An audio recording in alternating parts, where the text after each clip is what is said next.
धुरंधर एक बहुत ही बेहतरीन फिल्म है, लेकिन आप उसको सिर्फ एक फिल्म के जैसे देखिए, उसको ज्ञानवर्धन के जरिए के तौर पे मत देखिए।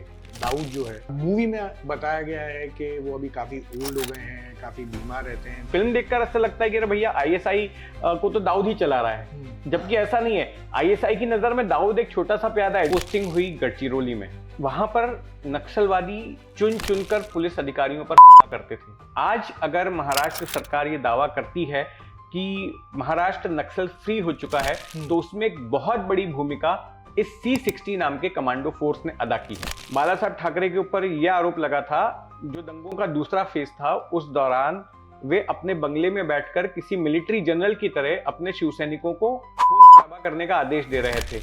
तो हाँ, गुजरात में जब गोधरा कांड हुआ, जिसमें साबरमती एक्सप्रेस के 2 बोगियों को जला दिया गया, बात चली कि भाई इसमें सरकार की नाकामी थी कि सरकार दंगों को रोक नहीं पाई और एक कम्युनिटी विशेष को जो है टारगेट किया गया। क्योंकि नरेंद्र मोदी तब मुख्यमंत्री थे, तो वो उनके निशाने पर आ गए। ये नूरा बॉलीवुड में गाने लिखता था, तो आप देखेंगे उसमें क्रेडिट्स में नूर कास्कर नाम आता है उसका। लायरी पर राज करता है, वो कराची पर राज करता है, जो कराची पे राज करता है वो पाकिस्तान पर राज करता है। This is all fake.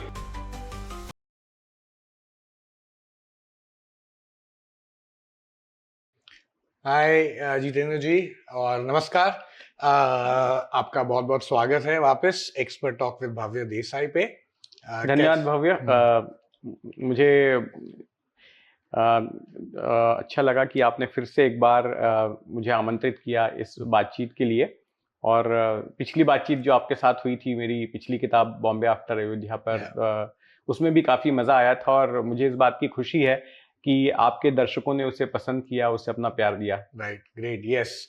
काफ़ी आज भी काफ़ी सारे वो वाले कॉन्वर्सेशन पे काफ़ी कमेंट्स आते हैं, काफ़ी सारे लोग उसकी जिक्र करते हैं, तो इसीलिए इट वाज ओनली बिफिटिंग के आपने एक और जो इतनी अच्छी बुक लिखी है जिसके ऊपर नक्सलवादी फिर अपना ATS कैसे बनी, obviously lot of the exploits of KP Raghuvanshi ji जो हैं, उनके बारे में। सो काफ़ी सारी चीज़ें उसमें डाली और बहुत ही इंटरेस्टिंग, मैंने पूरी बुक पढ़ी, सो मुझे तो काफ़ी ग्रिपिंग लगी। तो इसीलिए उसके अकॉर्डिंग टू काफ़ी सारी जिक्र करनी है, ऑफ कोर्स, बिकॉज आपका जो एक्सपीरियंस है स्पेशली ये सब चीज़ों को लेके, अंडरवर्ल्ड को लेके। सो शुरुआत बेसिकली नक्सलवादियों से करते हैं, बिकॉज नक्सलवादी जो है बेसिकली वो ऑफ कोर्स महाराष्ट्र में भी आया, बट क्या वो नक्सलवादी सिमिलर थे जो नक्सलवादी जो बोलते हैं नक्सलवादी माओइस्ट के? How did it start in India, वो बताइए पहले। जी बिल्कुल, देखिए नक्सलवाद की भारत में शुरुआत 60 के दशक में हुई थी। और ये जो नक्सल की आइडियोलॉजी है, ये western political thinker, philosopher Karl Marx, उनकी एक तरह से इजाद की हुई है, जिसे कि बाद में आगे के और दूसरे थिंकर्स ने और आगे बढ़ाया, और उन्हीं से प्रभावित होकर ये नक्सलवाद शुरू हुआ।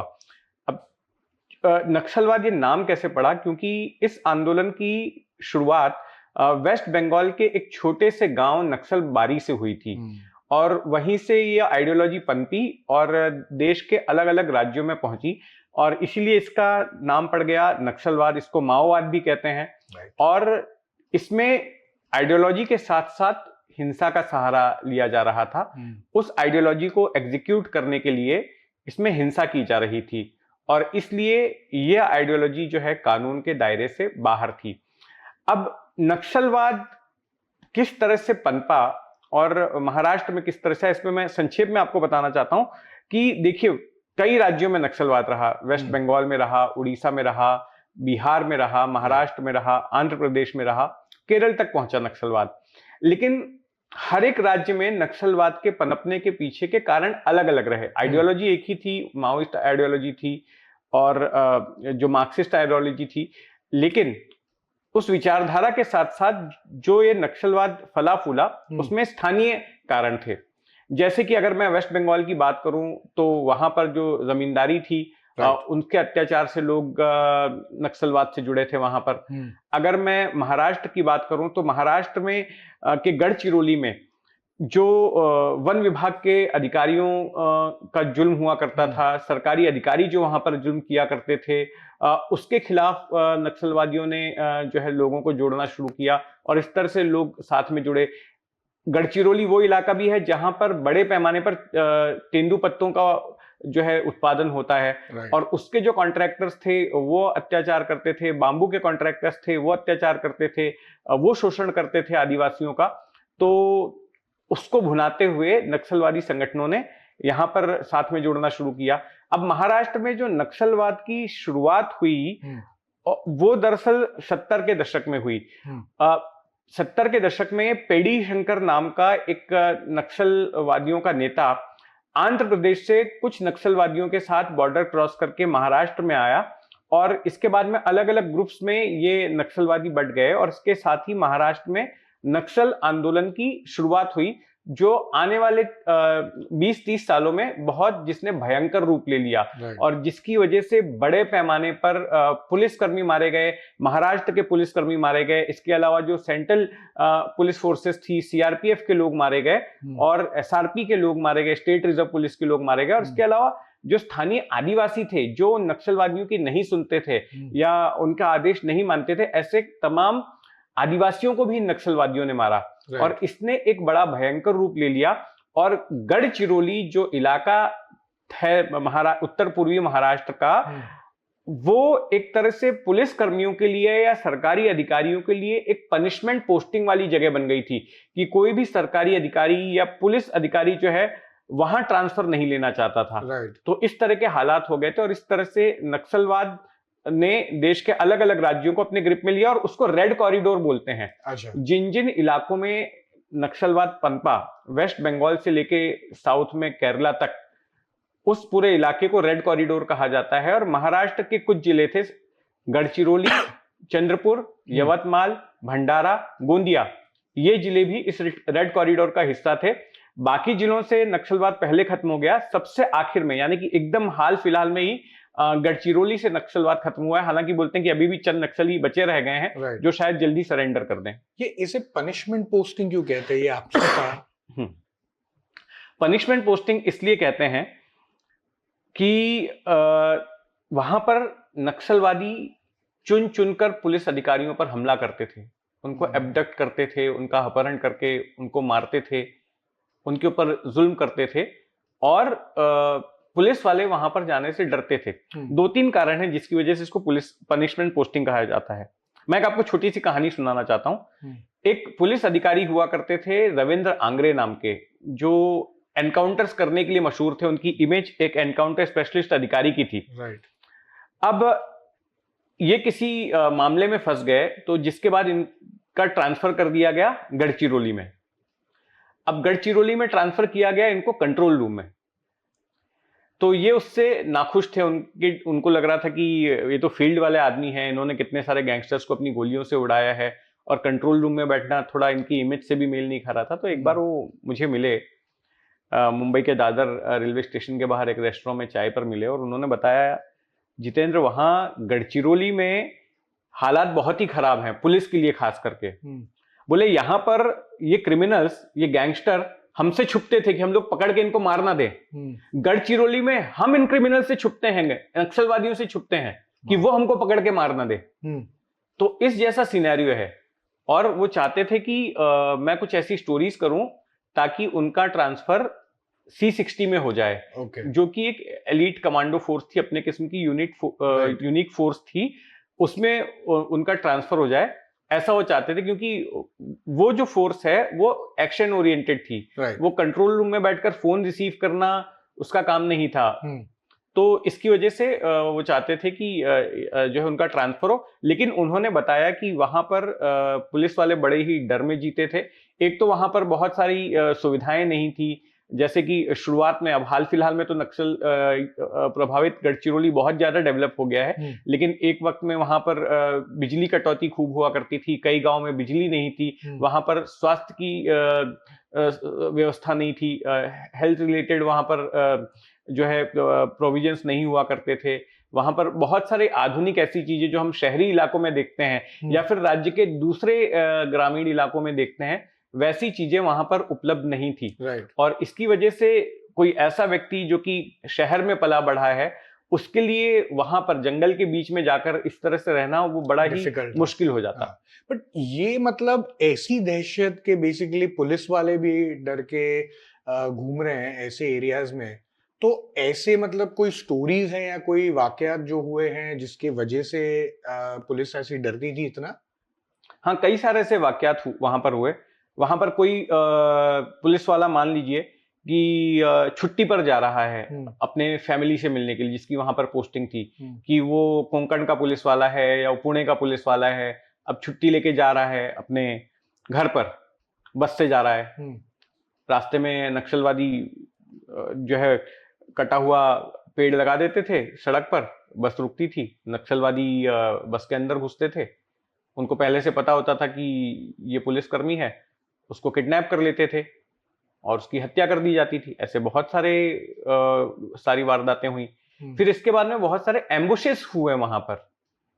बहुत बार नक्सलवादी घात लगाकर कि जहां से पुलिस का कॉन्वॉय गुजर रहा है, पुलिसकर्मी जहां से गुजर रहे हैं, वहां पर वो पहले से ही विस्फोटक लगा देते थे और उड़ा देते थे। और उसके बाद विस्फोट करने के बाद वो चारों तरफ से फायरिंग करने लग जाते थे जो बचे हुए पुलिसकर्मी हैं उनके ऊपर, और उनकी हत्या कर देते थे।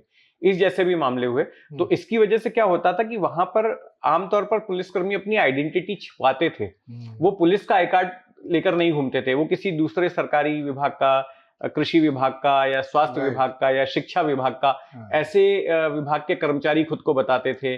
वो आम पुलिस वालों के जैसे बाल नहीं कटवाते थे, हम पुलिस कट जिसको कहते हैं या मिलिट्री कट कहते हैं, क्रू कट कहते हैं, वैसे बाल नहीं रखते थे। वो लंबे लंबे बाल रखेंगे, अनट्रिम्ड दाढ़ी रखेंगे, थोड़ा तो इस तरह डिस्गाइज में और थोड़ा सा मर्ज होने के लिए कि लोकल हैं। और हाँ, इस तरह से उनके जो कपड़े वपड़े भी होते थे वो उस तरह के नहीं होते थे जिससे कि ये पता चल सके कि ये कोई पुलिसकर्मी है।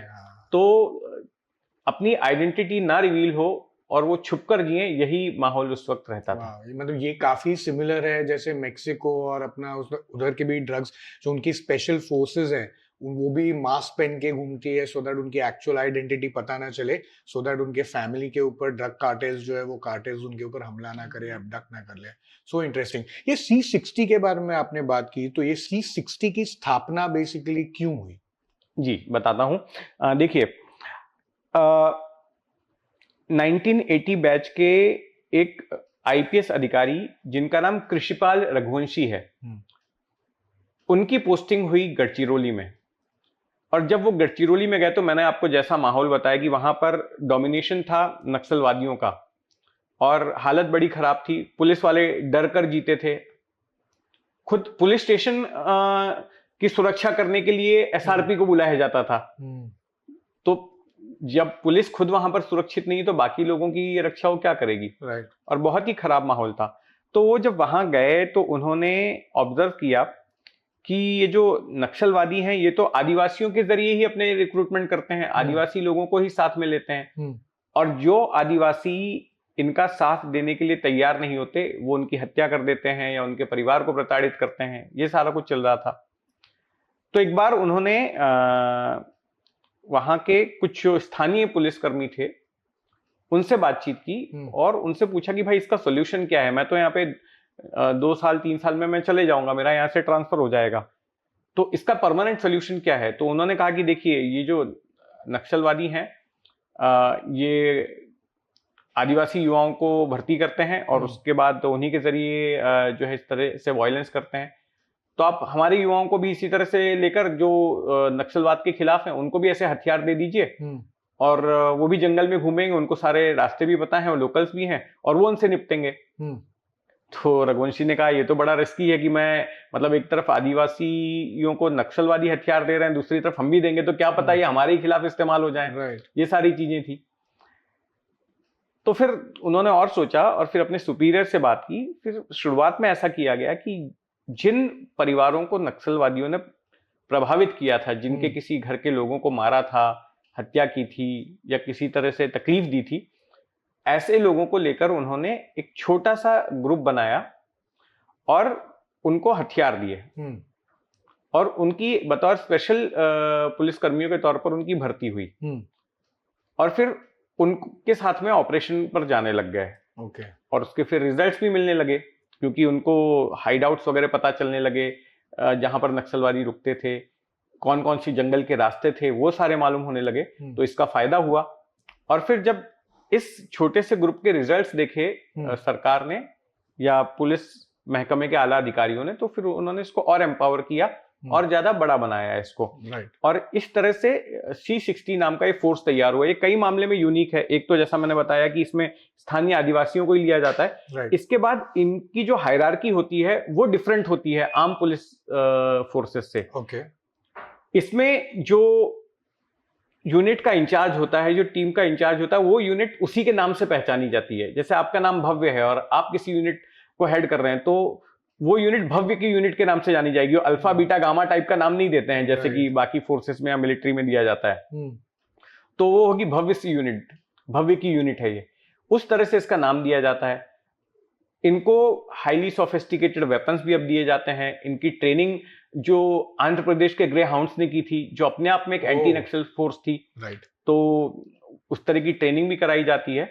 और आज अगर महाराष्ट्र सरकार ये दावा करती है कि महाराष्ट्र नक्सल फ्री हो चुका है, तो उसमें एक बहुत बड़ी भूमिका इस C60 नाम के कमांडो फोर्स ने अदा की है। वाह। कोई ऐसे उनके एनकाउंटर्स या कोई इंसिडेंट्स नक्सलवादियों के साथ जो आप बता सके थोड़ा सा डिटेल में, सो दैट दर्शकों को भी आइडिया है कि क्या किस हिसाब से हावी होती थी? बिकॉज स्पेशली जैसे आपने बताया कि नक्सलवादी से यूजुअली लोग बहुत डरते थे, तो इसीलिए। नहीं, इसमें क्या है कि देखिए, जब ये C60 फोर्स गठित किया गया, तो उसके बाद इन लोगों ने नक्सलवादियों को ढूंढना शुरू किया और जो पुलिस में डर का माहौल था वो धीरे धीरे कम हुआ। अब पुलिस को लगने लगा कि हम भी मार सकते हैं। अब तक पुलिस डिफेंसिव भूमिका में थी और नक्सल्स का डोमिनेशन था, लेकिन C60 के बनने के बाद में गेम चेंज हो गया और पुलिस वहां पर हावी होने लगी। और पुलिस ने कई सारे एनकाउंटर्स किए जिसमें कि नक्सलवादियों को मारा। हाँ, नक्सलवादियों ने भी कई बार पलटवार किए।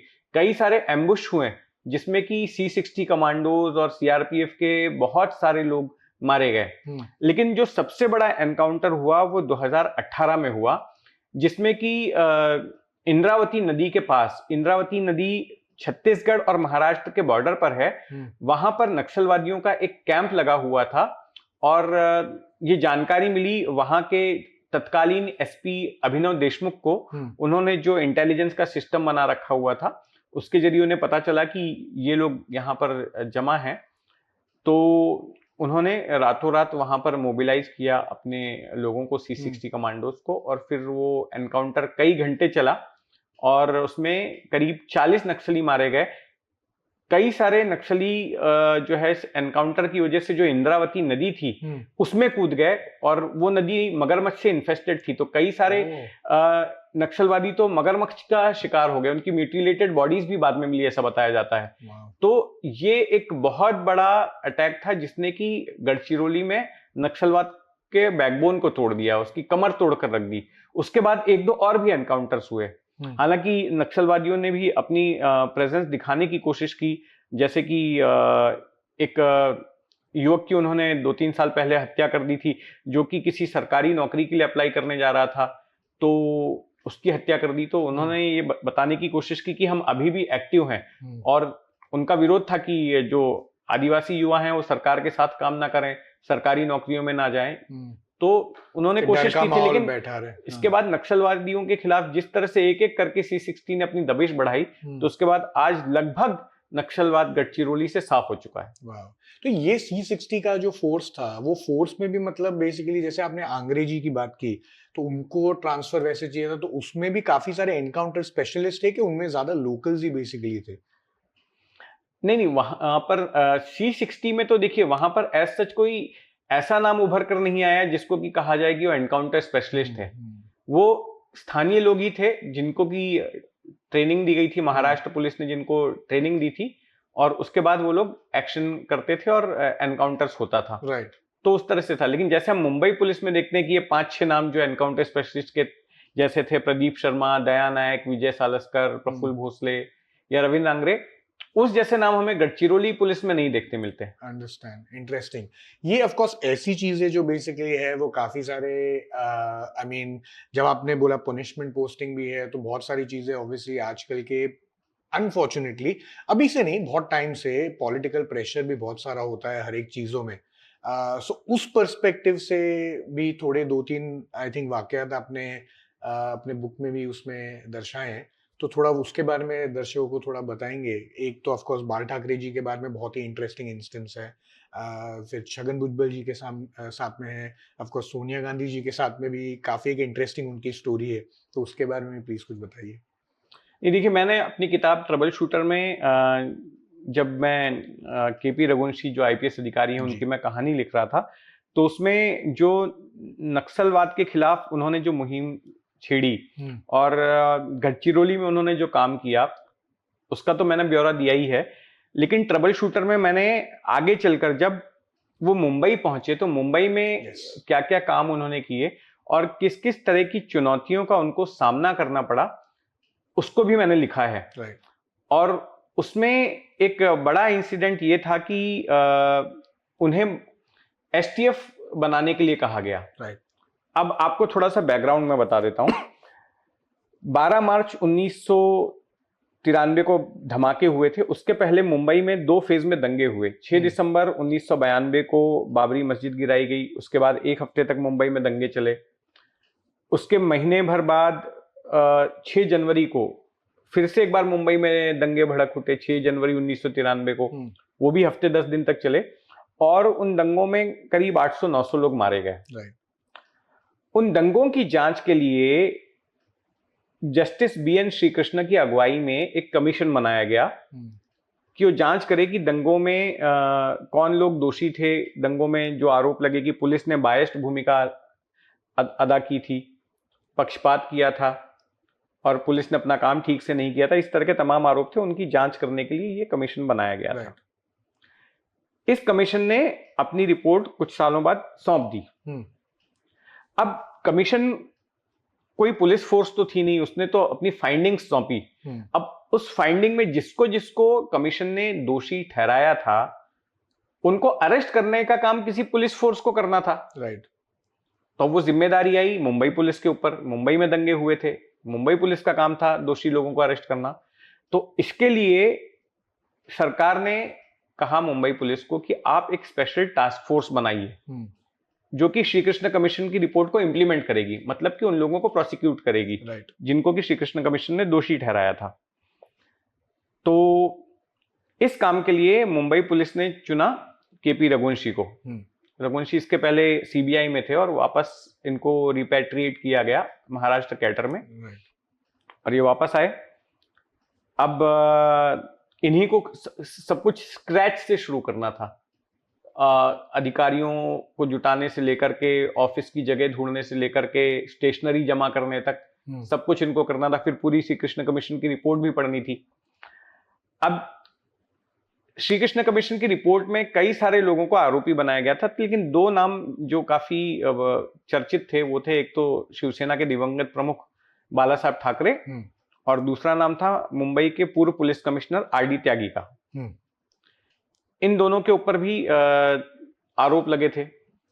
बाला साहब ठाकरे के ऊपर यह आरोप लगा था कि उन्होंने जो दंगों का दूसरा फेज था उस दौरान वे अपने बंगले में बैठकर किसी मिलिट्री जनरल की तरह अपने शिवसैनिकों को खून खराबा करने का आदेश दे रहे थे, कम्युनिटी विशेष के लोगों को टारगेट करने का निर्देश दे रहे थे।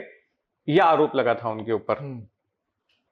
और दूसरा जो आरडी त्यागी थे उनके ऊपर यह आरोप लगा था कि दंगों के दौरान वे मुंबई पुलिस के ज्वाइंट कमिश्नर थे और उन्होंने सुलेमान बेकरी नाम की एक जगह है मीनारा मस्जिद के पास साउथ मुंबई में, उसके ऊपर उन्होंने अंधाधुंध फायरिंग कर दी थी इस शक में कि उसमें आतंकवादी छुपे हुए हैं। लेकिन आतंकवादी नहीं थे, उसमें बेचारे गरीब बेकरी के मजदूर थे।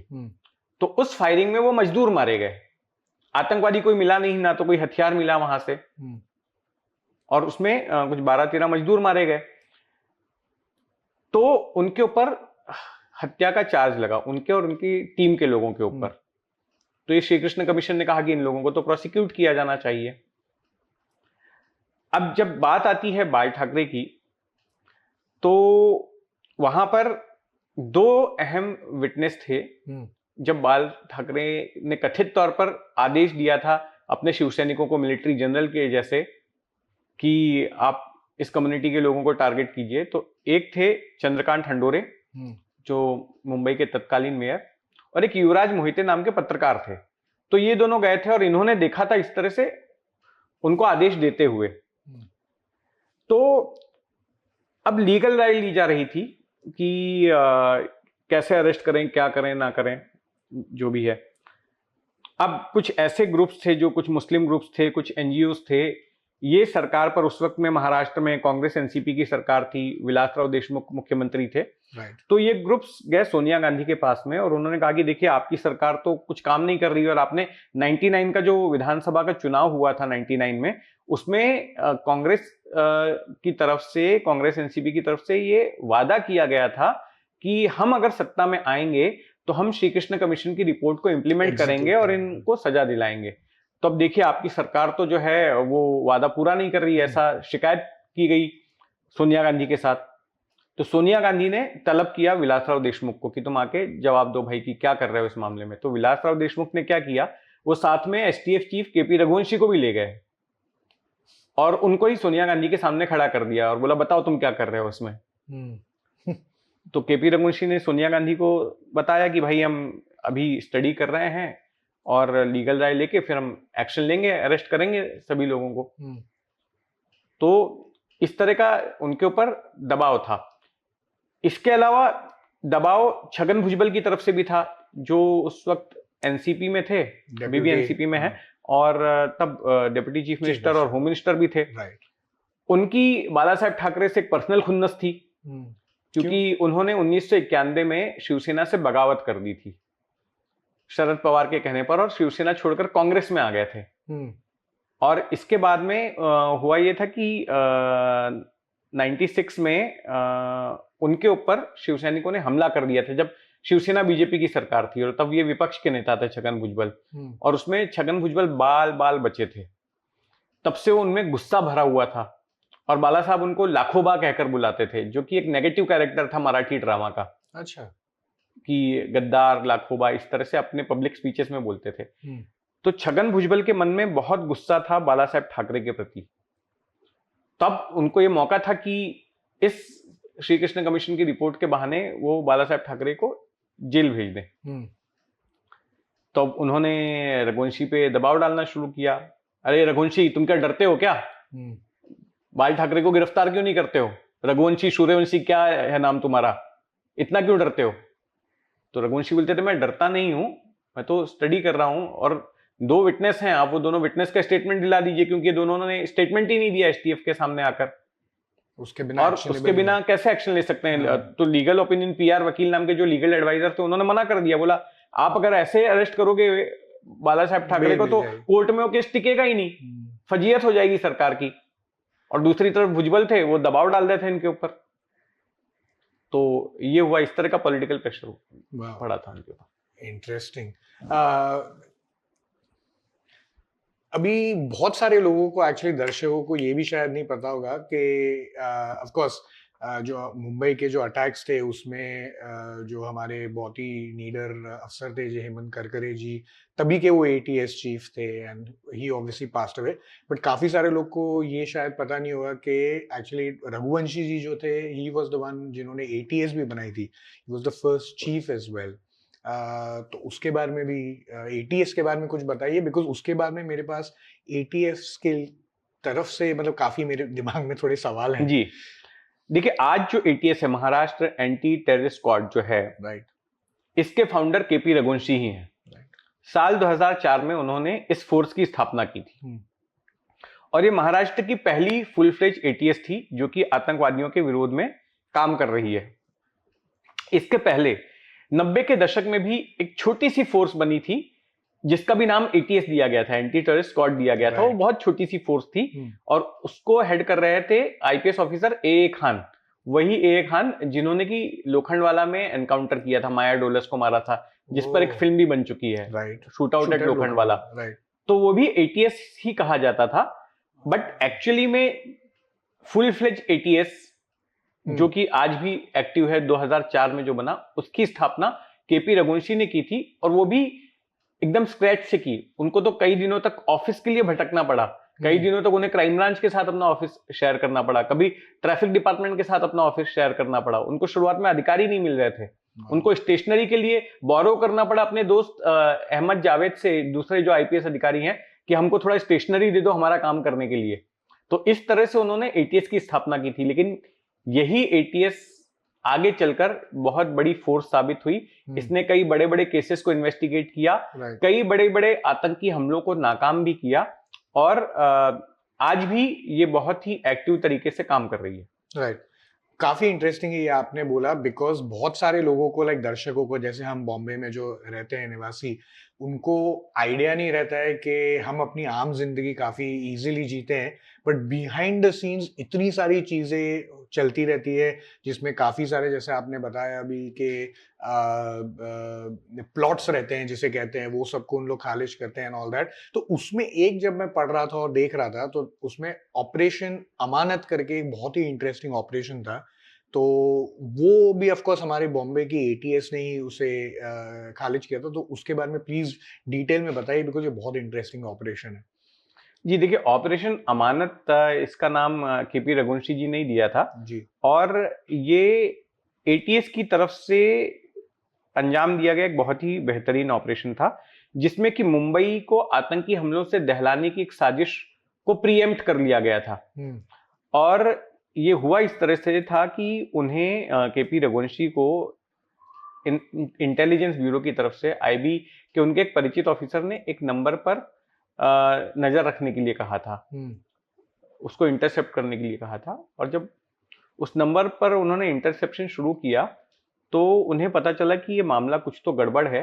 जो नंबर का होल्डर है, जिसका नंबर था, वो पाकिस्तान में सैयद सलाउद्दीन नाम के आतंकी से टच में है। राइट। अब उन्हें जांच में ये पता चला कि ये जो आदमी है जिसका नंबर है, उसका सेब का कारोबार है। आपको पता है कश्मीरी सेब बहुत फेमस है। राइट। तो वहां पर बड़गाम के पास में इसका सेब का जो है पैदावार होती थी, सेब के इसके बागान थे। तो इसने क्या किया कि उसका एक शख्स आता था सेब के ट्रक लेकर, उस आदमी का, यहाँ पर वाशी की एपीएमसी मार्केट में वो बेचने के लिए। राइट। तो हर चंद हफ्तों बाद में वो सेब लेकर यहाँ पर आता था। तो इन्होंने एक बार उससे सेब मंगवाए। पहले तो शुरुआत में अपनी आइडेंटिटी रिवील नहीं की, फिर बाद में बड़े पैमाने पे जब उससे सेब वगैरह मंगवाने लग गए और उससे दोस्ती वोस्ती कर ली और उसको कॉन्फिडेंस में ले लिया। और फिर उसके बाद में उसको बताया कि देख, तू जिसके लिए काम करता है वो इस तरह का गड़बड़ आदमी है और उस पर नजर रखना है।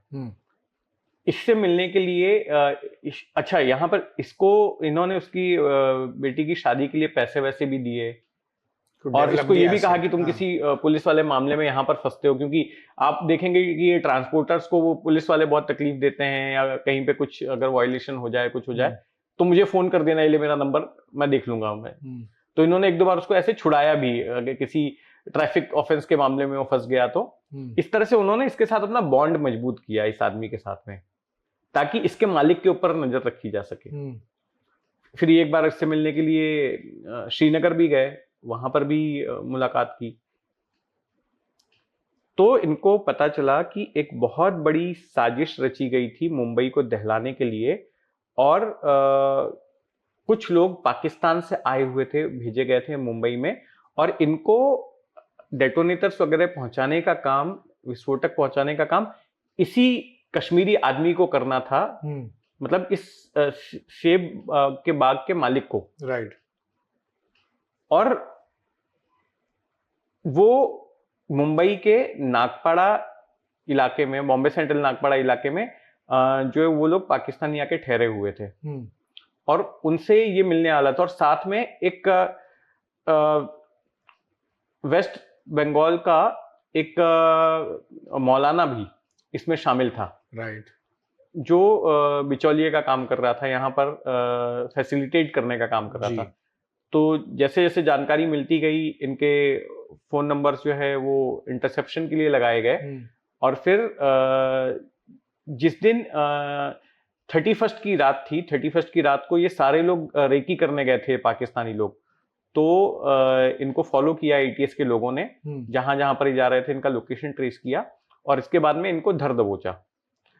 और फिर जब वो डिलीवरी के लिए आया, श्रीनगर से जो मालिक था सेब के बागान का, जो इनको डेटोनेटर्स और क्या विस्फोटकों की डिलीवरी करने वाला था, तो उसको पकड़ने के लिए इन्होंने मुंबई सेंट्रल स्टेशन पर फील्डिंग लगा दी, क्योंकि वो ट्रेन से आ रहा था। और उसकी पहचान कैसे हो, तो इसके लिए ये जो उसका नौकर था सेब के ट्रक को जो लेकर आता था, उसने अपने एक रिलेटिव को भेज दिया था एटीएस के पास में कि ये आइडेंटिफाई करेगा। तो अब उसने कहा कि देखिए, मैं जो है सीधे उस आदमी के सामने नहीं जाऊंगा, जब वो ट्रेन से उतरेगा तो मैं सीधे जाऊंगा तो वो पहचान लेगा कि मैंने ही बताया है। तो उसने रघुवंशी को ये कहा कि देखो, जब वो आएगा तो मैं दूसरी तरफ देखूंगा, और आपको पिन पॉइंट करने के लिए कि यही वो आदमी है, मैं अपनी कान में ऐसे अंगूठा डालूंगा और ये जो उंगली है मैं ऐसे दिखाऊंगा उसकी तरफ कि यही है, तो समझ जाना। मैं उसकी तरफ अपना चेहरा नहीं करूंगा, मैं साइड में देखूंगा और इस तरह से उसकी तरफ वो करूंगा, तब आप समझना this will be the signal कि दिस इज द मैन। तो वैसा ही हुआ, और जब वो ट्रेन से उतरा तो इस शख्स ने ऐसे इशारा किया ये टाइनी फिंगर से अपने, और फिर उसको पकड़ा गया। और इस तरह से पूरी इस साजिश का पर्दाफाश हुआ, और मुंबई में बम धमाके होने से रह गए, बच गए। If I am not mistaken, ये वही बेसिकली ऑपरेशन था जिसमें काफी भारी पैमाने पे 26 जनवरी का प्लान था जी बिल्कुल, 26 जनवरी को इन्हें करना था, और उसके लिए ये सारे लोग आ गए थे मुंबई में, और इन्होंने रेकी वगैरह भी कर ली थी कहाँ कहाँ पे करना चाहिए था, और उसको पूरी प्लानिंग हो चुकी थी। राइट। और मैंने पढ़ा कि बहुत इंटरेस्टिंग भी है कि ये पहले जब भी उनको पकड़ा तो तभी पता नहीं चला कि बेसिकली इनकी सर्किट्स और ये सब कहाँ पे एक्चुअली है, बिकॉज बैग्स वैग सब एम्प्टी थे। हाँ, तो सब कुछ खाली था। तो फिर जब उसको उन्होंने ऐसे दबोचा, तो उसके बाद में वैसे तो सामान और फ्रिस्किंग में कुछ निकला नहीं, लेकिन यहाँ पर उन्हें कुछ अनयूजुअल लगा, कुछ कड़क सा लगा, जो है ना नॉर्मल पेट के पास में नहीं लगा। फिर जब उसको खोल कर देखा तो मालूम पड़ा कि उसने यहाँ पर सब छुपा के रखा हुआ था, अपने बेली के ऊपर जो है छुपा कर रखा हुआ था। तो इस तरह से उसको पकड़ा गया। वाह, आई मीन सब सर्किट्स, आरडीएक्स, वो सब सारा कुछ। So interesting. ओके, काफी इंटरेस्टिंग है। मतलब ये जैसे मैंने बताया कि यू नो हम आम लाइक इंसानों को, जो लोग मुंबई वासी हैं, जो इंडियंस हैं, उनको ये सब चीज़ों के बारे में भी पता नहीं चलता है जब तक ऐसी सारी वाकयात हमें एक्चुअली आइडिया नहीं आई। एक ऑल्सो बहुत इंटरेस्टिंग प्लॉट था जब भी हमारे जो अभी के प्रधानमंत्री और तभी के चीफ मिनिस्टर थे, उनको भी असैसिनेट करने का, मोदी जी को। तो उनके बारे में भी कुछ एक बहुत इंटरेस्टिंग स्टोरी है, वो भी प्लीज बताइए। जी हाँ, देखिए क्या हुआ था कि गुजरात में जब फरवरी के लास्ट वीक में गोधरा कांड हुआ, जिसमें साबरमती एक्सप्रेस के 2 बोगियों को जला दिया गया, और जिसमें बहुत सारे कार सेवक मारे गए। तो उसके बाद गुजरात में बहुत भीषण दंगे हुए, और उन दंगों में कई लोगों की मौत हुई। अब उस वक्त में ये बात चली कि भाई इसमें सरकार की नाकामी थी कि सरकार दंगों को रोक नहीं पाई, और एक कम्युनिटी विशेष को जो है टारगेट किया गया, उनको मारा गया। तो वो कम्युनिटी विशेष के टारगेट पर, उससे जुड़े हुए कुछ लोगों के टारगेट पर, चूंकि नरेंद्र मोदी तब मुख्यमंत्री थे, तो वो उनके निशाने पर आ गए, और आतंकी संगठनों ने तय किया उनके ऊपर हमला करने का। उनको मारने की एक साजिश रची गई। उनको, और साथ में एक विश्व हिंदू परिषद के नेता है प्रवीण तोगड़िया, ये दोनों लोग टारगेट पर आ गए। आपको याद होगा कि उस दौरान बहुत सारे गुजराती बहुल इलाकों में बम धमाके भी हुए थे। वहां पर 2 दिसंबर 2002 को घाटकोपर में बम धमाका हुआ था। उसके बाद मुलुंड में गुजराती रहते हैं, 13 मार्च 2003 को मुलुंड में भी, वहां पर भी बम धमाका हुआ। फिर उसके बाद 26 अगस्त 2003 को मुंबा देवी इलाके में, वहां पर भी बम धमाका हुआ, वहां पर भी गुजराती लोग बहुत सारे थे। तो गुजरातियों को लगातार ये ऐसे आतंकी संगठन टारगेट कर रहे थे, और इसी टारगेट पर गुजरात के तत्कालीन मुख्यमंत्री और विश्व हिंदू परिषद के नेता प्रवीण तोगड़िया और नरेंद्र मोदी, ये दोनों लोग भी थे। तो इस साजिश को अंजाम देने के लिए हथियारों का एक बड़ा जखीरा ये कर्नाटक में लैंड हुआ, कर्नाटक कोस्ट पर, और वहां से ये गुजरात जा रहा था वाया मराठवाड़ा होते हुए। मराठवाड़ा के शहर औरंगाबाद के पास से होते हुए, जिसका नाम अब छत्रपति संभाजी नगर हो गया है, उसके पास से होकर ये गुजरने वाला था। अब ये टिप ऑफ केपी रघुवंशी जी को मिला, जो कि एटीएस के प्रमुख थे, और उन्होंने इसके लिए फील्डिंग लगाई। नासिक के आगे, नासिक ग्रामीण में एक इंपॉर्टेंट सड़क के जंक्शन पर इन्होंने फील्डिंग लगाई अपने अधिकारियों को वहां पर, कि जो भी इस तरह के संदिग्ध वाहन आएंगे, सस्पिशियस व्हीकल्स हैं, आप उसकी जांच करेंगे, पड़ताल करेंगे, उसमें हो सकता है। तो एक दो दिन जब किया गया तो उसमें से कुछ इनको निकला नहीं, लेकिन अचानक वहां से एक गाड़ी गुजरती है, एक एसयूवी गुजरती है, जिसमें आगे जो है 3 लोग बैठे हुए हैं दबकर, ड्राइवर और उसके बगल में 2 लोग जो है जिसी दब पिस कर बैठे हुए हैं आगे। तो वहां पर जो शेंगाल नाम के अधिकारी थे, उन्होंने उसको रुकने के लिए कहा। तो पहले तो स्लो डाउन हुई और तो पुलिस वालों को लगा कि अब ये रुकेगी।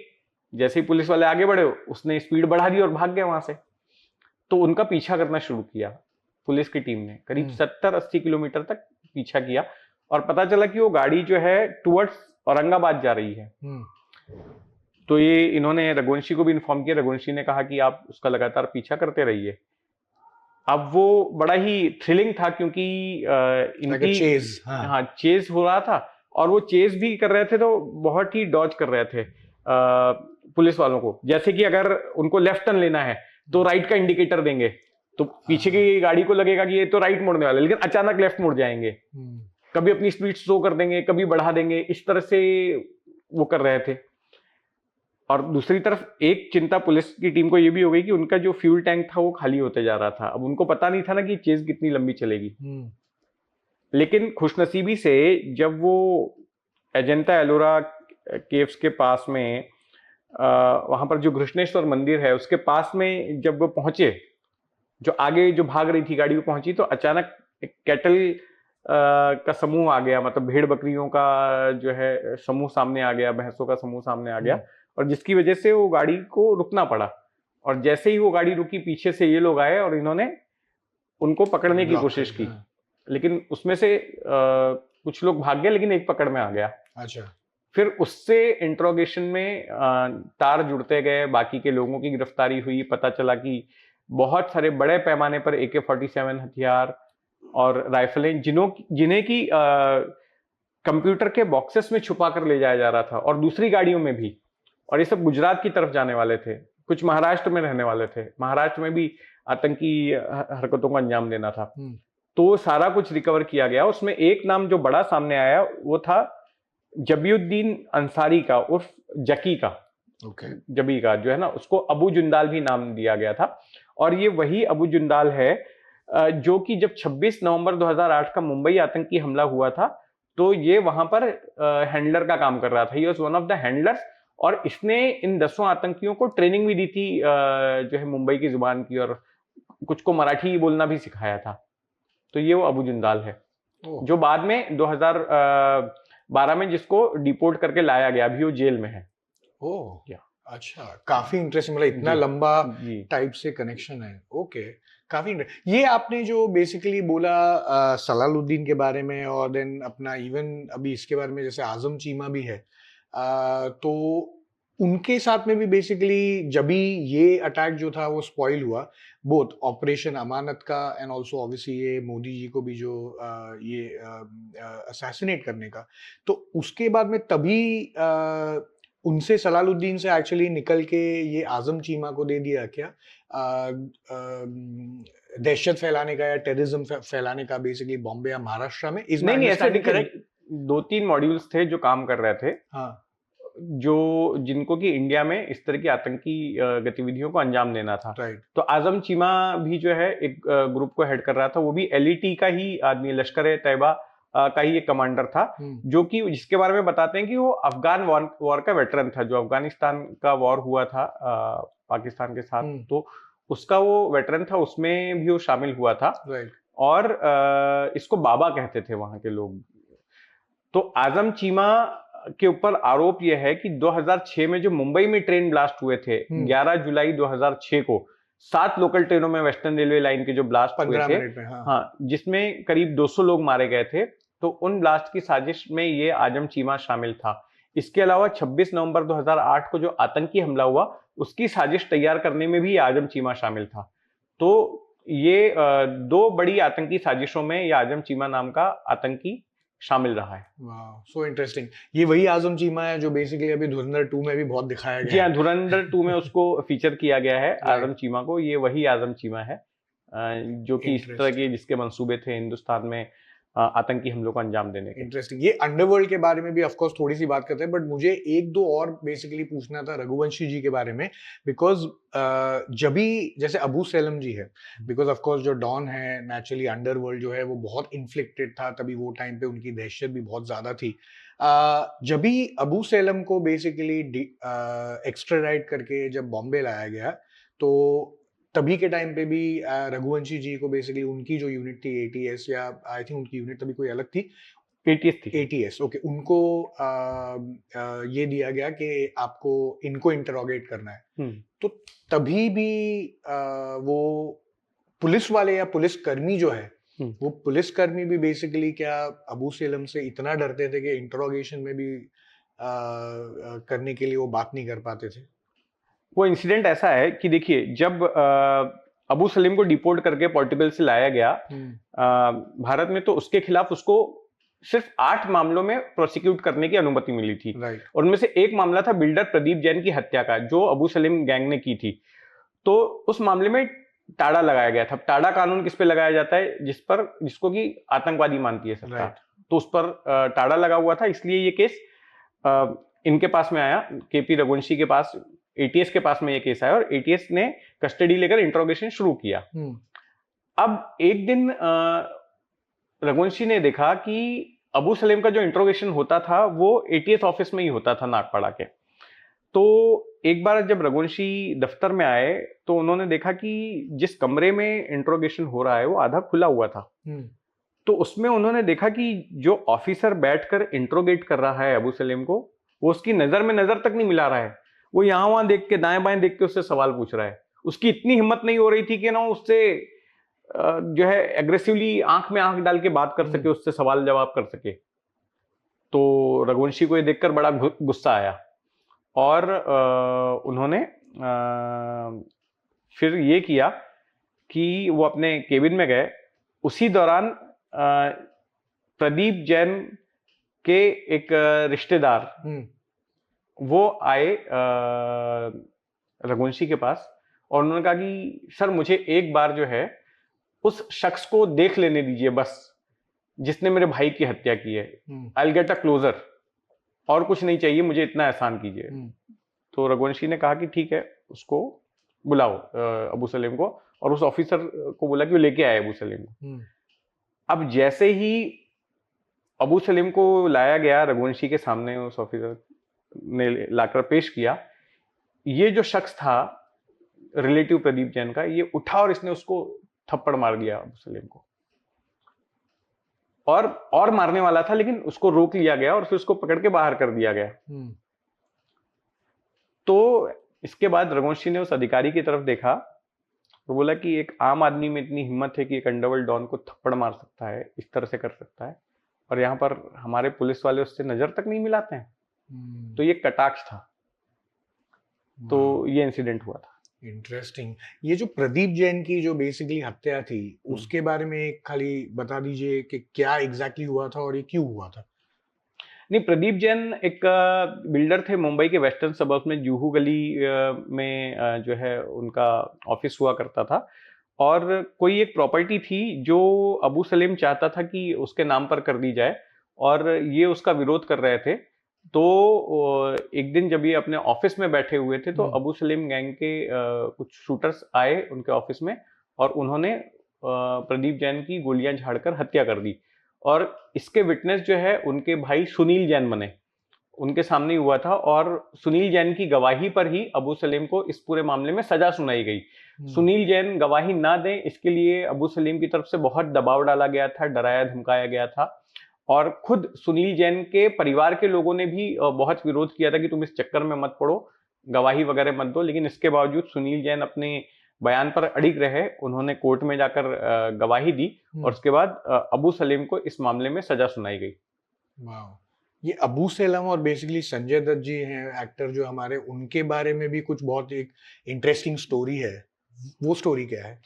नहीं, उसमें स्टोरी ये है कि अबू सलीम पहले दाऊद के भाई अनीस इब्राहिम का ड्राइवर हुआ करता था, ड्राइविंग का काम करता था।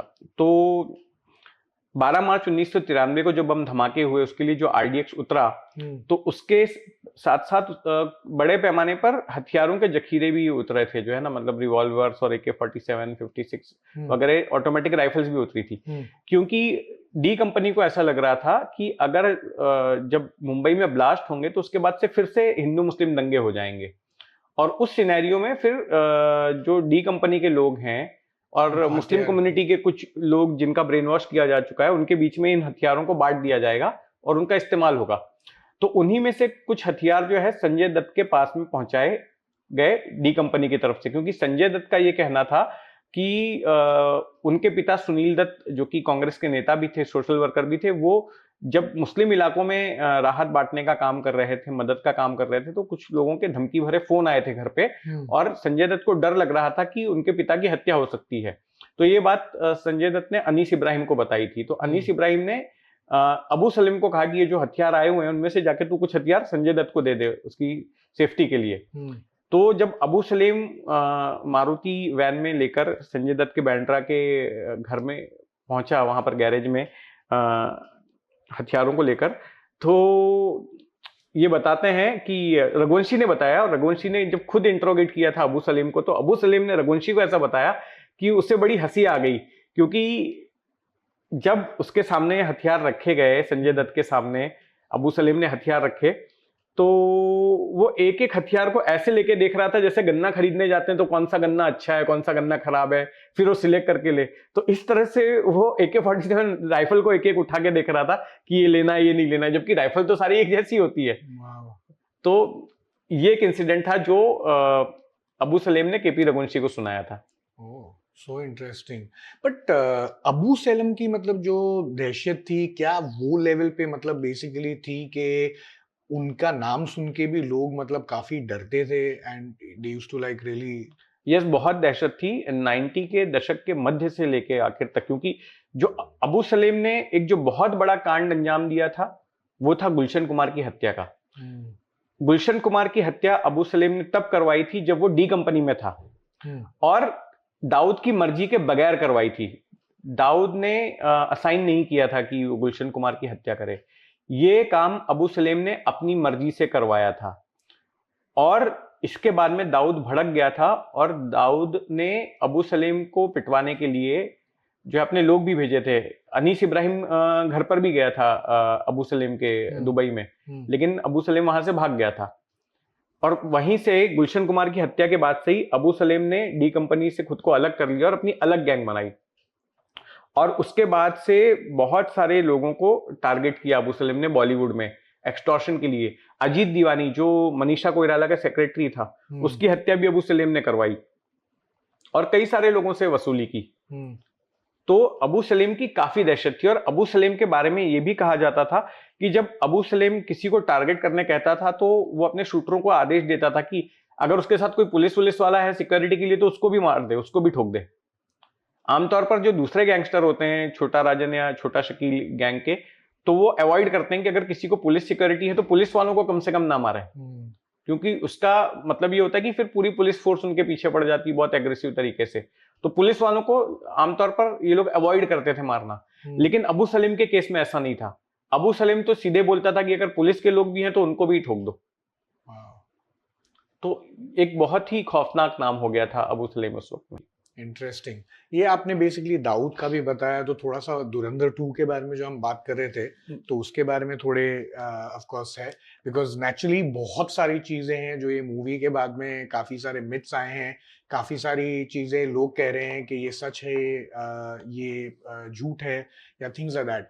अभी सबसे पहली बात ऑफ कोर्स के दाऊद जो है, मूवी में बताया गया है कि वो अभी काफी ओल्ड हो गए हैं, काफी बीमार रहते हैं, थिंग्स लाइक दैट। क्या वो सच है?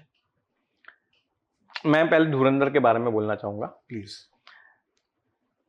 धुरंधर एक बहुत ही बेहतरीन फिल्म है, लेकिन आप उसको सिर्फ एक फिल्म के जैसे देखिए, उसको एक मनोरंजन के जरिए के तौर पर देखिए, उसको ज्ञानवर्धन के जरिए के तौर पर मत देखिए, क्योंकि इस फिल्म में तथ्यों के साथ बहुत मैनिपुलेशन किया गया है, कई तथ्यों को एग्जैगरेट किया गया है, कहीं पे कल्पना की अच्छी उड़ान भरी गई है। तो see this movie as a work of fiction. इसमें ठीक है रियल नाम लिए गए हैं, रियल जो है जिस तरह की कास्टिंग की गई है कि वो रियल लोगों जैसे दिखते हैं, रियल इंसिडेंट्स का भी जिक्र है, लेकिन उसमें बहुत सारा मैनिपुलेशन है और आरोप तो लग रहा है कि ये प्रोपेगेंडा फिल्म भी है, लेकिन उससे हमें मतलब नहीं है। हमें ये देखना है कि भाई मैंने मनोरंजन के लिए टिकट खरीदी है, मुझे मनोरंजन मिल रहा है कि नहीं इस फिल्म से, तो बेतहाशा मनोरंजन मिल रहा है, लेकिन वो मनोरंजन ही मिल रहा है। आप उसको इस तरह से मत देखिए कि उसमें जो फिल्म में दिखाया गया वो सब कुछ सच है। राइट। आपको नॉलेज नहीं मिल रही है उस फिल्म से, आपको एंटरटेनमेंट मिल रहा है। ये फर्क करके ही आप सिनेमा हॉल में देखिए, और आप जब सिनेमा हॉल से निकलेंगे तो आप ये मान के चलिए कि आपने एक अच्छी एंटरटेनर फिल्म देखी है, आपने अच्छी कोई डॉक्यूमेंट्री फिल्म नहीं देखी है। क्योंकि इसमें बताई गई ज्यादातर चीजें या तो झूठ है, काल्पनिक है, एग्जैगरेटेड है या मैनिपुलेटेड है।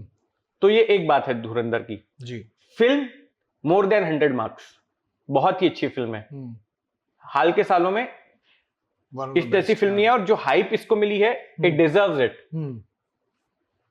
जिस तरह की कास्टिंग, जिस तरह की स्क्रिप्टिंग, जिस तरह के डायलॉग्स, जिस तरह का प्लॉट, एवरीथिंग इज ब्रिलियंट। मजा आ जाता है फिल्म को देख के। 4 घंटे कैसे खत्म होते हैं पता ही नहीं चलता है actually. Yes. But this is just a work of fiction. फिर से कहता हूं, इसमें दिखाई गई चीजें सच नहीं है, या फिर अधूरा सच है, गॉट इट, या फिर काल्पनिक है। जैसे दाऊद के बारे में जैसे मैंने पूछा, उससे शुरू करते हैं। हाँ, दाऊद के बारे में मैं बताता हूं। दाऊद का पोर्ट्रेयल इस फिल्म में किया गया है। ये दिखाया गया है कि दाऊद बहुत आलीशान जिंदगी जी रहा है कराची में, पाकिस्तान। दैट इज राइट, बिल्कुल सही है। कराची के क्लिफ्टन में उसका बहुत आलीशान घर है, वहां पर वो हाईली प्रोटेक्टेड एनवायरनमेंट में रहता है। पाकिस्तान की खुफिया एजेंसी ने उसको सुरक्षा दे रखी है, बिल्कुल सही बात है।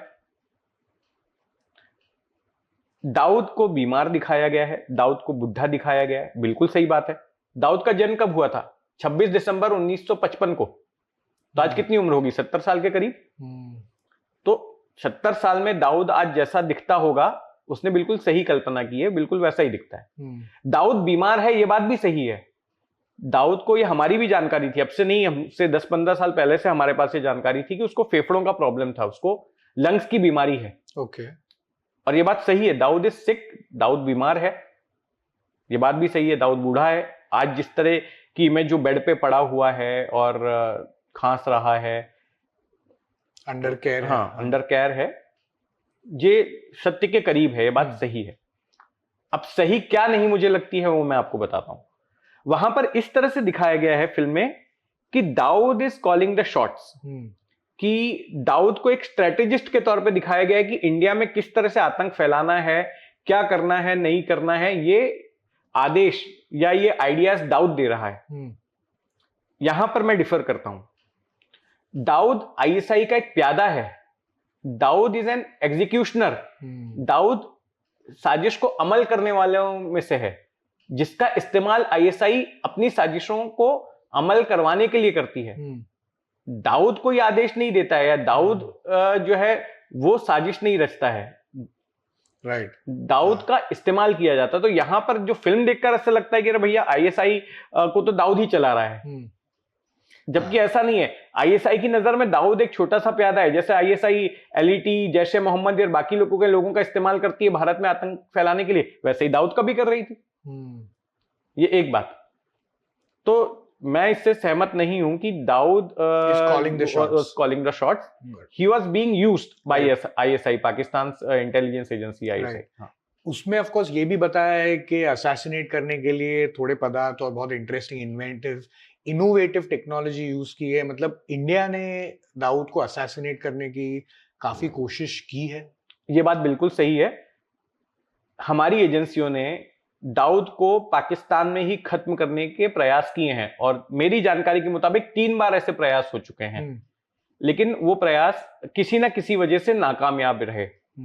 और एक प्रयास में तो दाऊद के बहुत करीब तक शूटर्स वहां पहुंच गए थे जो दाऊद की हत्या करने वाले थे, लेकिन दाऊद बाल बाल बच निकला वहां से। ये तीनों प्रयास के दाऊद के उसके डिटेल में आपको नहीं दे सकता। दाऊद के घर के पास में एक दरगाह थी जहां पर दाऊद गया हुआ था, और उसी दौरान ये शूटर वहां पहुंचते हैं, फायरिंग करते हैं, उसमें दाऊद बाल बाल बचता है, नहीं तो दाऊद की वहीं पर हत्या हो जाती। और भी प्रयास किए गए थे। अब एक प्रयास हो रहा था, 2005 की बात है, कि जो अजीत डोवाल, तब वो एनएसए नहीं थे,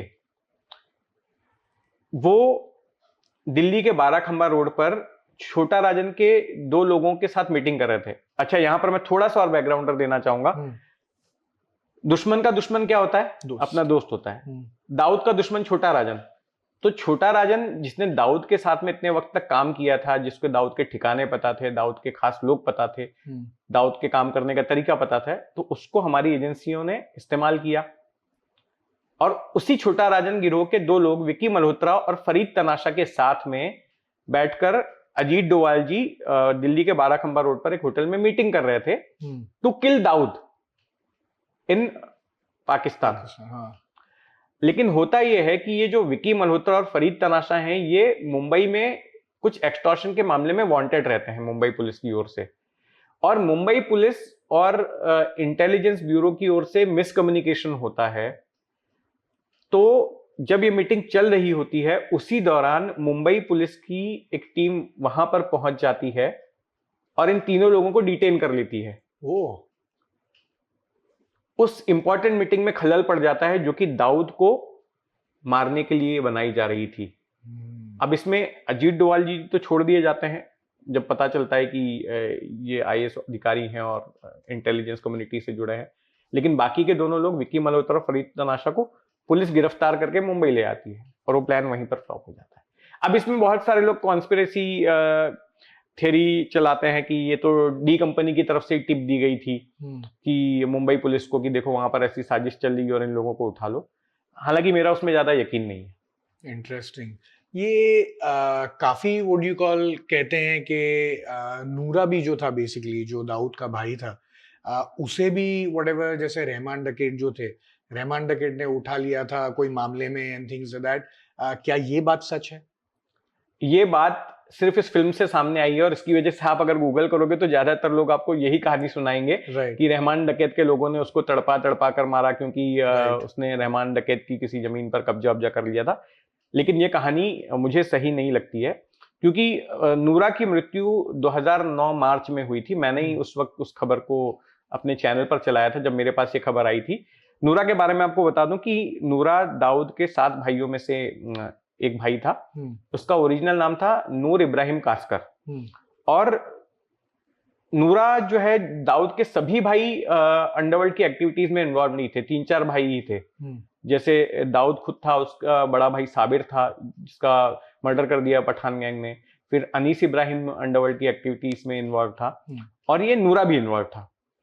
तो नूरा का एक और शौक था फिल्मों में गाने लिखने का। तो नूरा ने बॉलीवुड के कई सारे गाने लिखे हैं। एक गाना उसका काफी फेमस भी हुआ था, कभी लिंकिंग रोड कभी वार्डन रोड, ये जो गाना था एक फिल्म का, वो काफी चला था। नूरा ने ही उसको लिखा था। आप देखेंगे उसमें क्रेडिट्स में नूर कास्कर नाम आता है उसका। तो हाँ, ये नूरा बॉलीवुड में गाने लिखता था। और नूरा अंडरवर्ल्ड में भी इन्वॉल्व था। जो डी कंपनी की तरफ से आखिरी गोली मुंबई में चलाई गई 2002 में, वो नूरा के कहने पर ही चलाई थी। छोटा शकील ने मर्डर करवाया था अली नांजियानी नाम के एक शख्स का इसका नूरा के साथ में किसी प्रॉपर्टी को लेकर डिस्प्यूट हो गया था मुंबई के वर्सोवा इलाके में, जिसके बाद में नूरा ने छोटा शकील को बोलकर अली नांजियानी का मर्डर करवा दिया था। And that was the last major shoot out done by D company in Mumbai. तो ये खूंखार भी था नूरा। और नूरा उसके बाद में दाऊद के साथ ही कराची में सेटल हो गया। पहले दुबई ये सब लोग गए, फिर वहां से आईएसआई के कहने पर कराची में सेटल हो गए। लेकिन जो मेरी जानकारी है, कराची में रहने के बाद दाऊद वहां पर लोकली क्राइम में इन्वॉल्व नहीं था, ना तो उसकी कोई वहां पर गैंग थी। दाऊद वहां पर वाइट जिंदगी जी रहा था, और वाइट जिंदगी से मतलब है कि लोकल कानून को मानते हुए वहां पर वो कोई काले धंधे नहीं कर रहा था। और ऑलरेडी उसके पास में भारत से की गई काली कमाई से, दूसरे धंधों से इतना पैसा आ गया था कि अब उसको कुछ भी वहां पर गलत करने की जरूरत नहीं थी। वो रियल एस्टेट के कारोबार से जुड़ गया बड़े पैमाने पे, वो होटल इंडस्ट्री से जुड़ गया। दुबई में उसके होटल्स थे, कराची इस्लामाबाद में उसके होटल, लंदन में उसके होटल्स हैं। तो दाऊद के पास में इतना अथाह पैसा आ गया कि उसको वहां पर पाकिस्तान में कुछ गलत करने की जरूरत ही नहीं थी। वो और उसके भाई बड़े आलीशान जिंदगी जी रहे थे। तो ये जो कहानी दिखाई गई कि रहमान डकैत ने उसको पकड़ के मार दिया तड़पा के, ये सब मुझे फेक लगती है, ये वर्क ऑफ फिक्शन लगता है। वो किडनी की बीमारी की वजह से मार्च 2009 में मरा था। ये हमारे पास पुख्ता सोर्सेस से जानकारी आई थी, और वो खबर मैंने तब 2009 में, तब मैं स्टार न्यूज में काम करता था, उस खबर को मैंने चलाया था। और कि अब ये रहमान डकैत और ये सारी जो कहानियां हैं, ये अब ये धुरंधर आने के बाद में आ रही हैं, और अब कई सारे वेबसाइट्स वगैरह भी उसको लिख रहे हैं। आप देखेंगे कि ये सब फिल्म के रिलीज होने के बाद के ही ये लिंक्स हैं ज्यादा। Interesting, right. सो जो हकानी ब्रदर्स जो हैं बेसिकली, जिनका दर्शाया गया है इसमें फिल्म में भी, वो फिल्में दिखाते हैं कि ऑलमोस्ट 60-70,000 करोड़ जो है वो दाऊद बेसिकली उनको ऑलमोस्ट व्हाटएवर कर्जा है सप्लाई कर रहे हैं।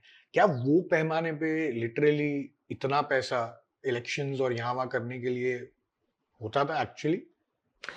देखिए, ऐसा है कि पाकिस्तान आतंकी गतिविधियों के लिए भारत में पैसा पंप कर रहा था, ये बात सही है। आईएसआई पैसा भेज रही थी, नेपाल के रास्ते भेज रही थी, ये बात भी सही है।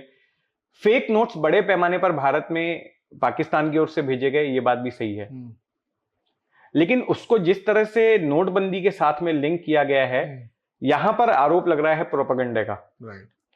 क्योंकि जो फाइनेंशियल एक्सपर्ट्स थे, उन्होंने बताया कि भाई सारा के सारा करेंसी तो वापस आ गई, तो फिर ये कौन से ब्लैक मनी की आप बात कर रहे हो? अब मेरे ख्याल से ये कहा जा सकता होगा कि जो फिल्मकार हैं, उनको इस सवाल का जवाब देने के लिए सीक्वेंस डालना पड़ा कि भाई इतने सारे पैसा आने वाला था और उसको प्रीएम्प्ट कर दिया हमारे धुरंधर ने वहां जाके। इंटरेस्टिंग। अतीक अहमद के बारे में भी ऑब्वियसली बताया गया है। वो कितने बड़े गैंगस्टर थे और कितने बड़े बेसिकली क्या दहशत थी उनकी? अतीक अहमद की इमेज एक इंसान के रूप में राक्षस की हो गई थी। और जो पूर्वांचल बोलते हैं, जो ईस्टर्न यूपी का हिस्सा है, वहां पर वो बहुत ही खौफनाक चेहरे के तौर पर उभर कर आया था। उसने पहला मर्डर जो है बहुत ही कम उम्र में किया था, शायद 1979 वगैरह में उसने पहला मर्डर किया था। और उसके बाद में उसने बहुत सारी हत्याएं की। उसके ऊपर लैंड ग्रैबिंग के आरोप लगे, उसके ऊपर तरह तरह के स्मगलिंग वेपन्स के और फर्जी नोटों के तस्करी वगैरह के आरोप लगे, ड्रग्स की तस्करी के आरोप लगे, और उसके ऊपर लैंड ग्रैबिंग के आरोप लगे। उसने बड़े पैमाने पर लैंड ग्रैबिंग कर रखी थी। और ये बात भी सही है कि उसको पॉलिटिकल सपोर्ट हासिल था उस वक्त। मैं किसी पार्टी का या नेता का नाम नहीं लेना चाहूंगा, लेकिन आप जब पढ़ेंगे कि अतीक अहमद इतना बड़ा कैसे बना, तो उसकी हिस्ट्री में आपको समझ में आएगा कि किस तरह से उसको राजनीतिक वर्चस्व प्राप्त था, और किस तरह से राजनेताओं ने अपने फायदे के लिए, कि उसका उस इलाके में दबदबा था, तो वहां पर उस दबदबे को अपने फायदे के लिए भुनाने के लिए उसको और बड़ा करते गए, और वो इतना बड़ा राक्षस हो गया। और ये बात भी सही है कि वो हमारी देश विरोधी ताकतों के साथ में भी संपर्क में था, और हमारे देश के खिलाफ काम कर रहा था। ये बात भी उतनी सही है। इंटरेस्टिंग। ऐसे जैसे कह रहे हैं आप इन टर्म्स ऑफ दहशत एज वेल, तो मतलब ऐसी कोई इंसिडेंट्स जिन्होंने आपको आइडिया है उसके बारे में, जो आइडिया देते हैं कि वो कितना बड़ा ये बाहुबली था? नहीं, मैं अभी एक उत्तर प्रदेश के एक पूर्व डीजीपी का मैं पॉडकास्ट सुन रहा था। तो उस पॉडकास्ट में उन्होंने एक ऐसी बात कही जिससे कि मेरा मन बड़ा गुस्से से भर गया। उन्होंने बताया कि अतीक अहमद के खिलाफ जब कोई आपराधिक मामला दर्ज हुआ था तो उस पुलिस थाने से कांस्टेबल उनके पास में पुलिस थाने का नोटिस लेके आया उसके घर पर, और उसको बोला कि आप थाने में हाजिर होइए, आपके खिलाफ ये मामला दर्ज है। तो अतीक अहमद ने उसको बहुत मारा और मटन की दुकान पे जैसे बकरे को उल्टा लटकाकर छीलते हैं, उस डीजीपी के मुताबिक उसको ऐसे उल्टा लटकाकर छील दिया गया और बाद में उसके शव को फेंक दिया गया सड़क पर और पुलिस को इत्तला कर दिया गया कि आइंदा से किसी को इस तरह से भेजना मत पे। इसके अलावा और भी एक मामले में कुछ पुलिसकर्मी जब उसके पास आए किसी मामले की जांच करने के लिए तो इसने उनको किडनैप कर लिया, बंधक बना लिया और उसको छुड़ाने के लिए खुद किसी मुख्यमंत्री को फोन करना पड़ा उन लोगों को छुड़ाने के लिए। और मुख्यमंत्री उसको क्या बोल रहे हैं कि अतीक भाई आपको हमारी कसम है, इनको छोड़ दीजिए। अरे आपको वहां पर घर में घुस के जो है उनको छुड़ाना चाहिए था और इसके खिलाफ जो कड़ी से कड़ी कार्रवाई हो सकती थी वो करना चाहिए था, तो आप उनसे रिक्वेस्ट कर रहे हैं। तो इस तरह का दौर था अतीक का। इंटरेस्टिंग। बट फिर बाद में एक टाइम आया जब ही बेसिकली गवर्नमेंट ने पूरा साफ सफाई कर दिया, तो तभी के टाइम का यूपी और अभी के टाइम का यूपी इज कंप्लीटली डिफरेंट। देखिए अभी के टाइम का यूपी ये कहेंगे कि हाँ, जो बड़े नाम थे यूपी अंडरवर्ल्ड के ऑर्गेनाइज क्राइम के, वो यूपी एसटीएफ ने, अमिताभ यश वहाँ के बहुत ही हाई प्रोफाइल अधिकारी हैं जिनके नेतृत्व में सारा कुछ हो रहा है।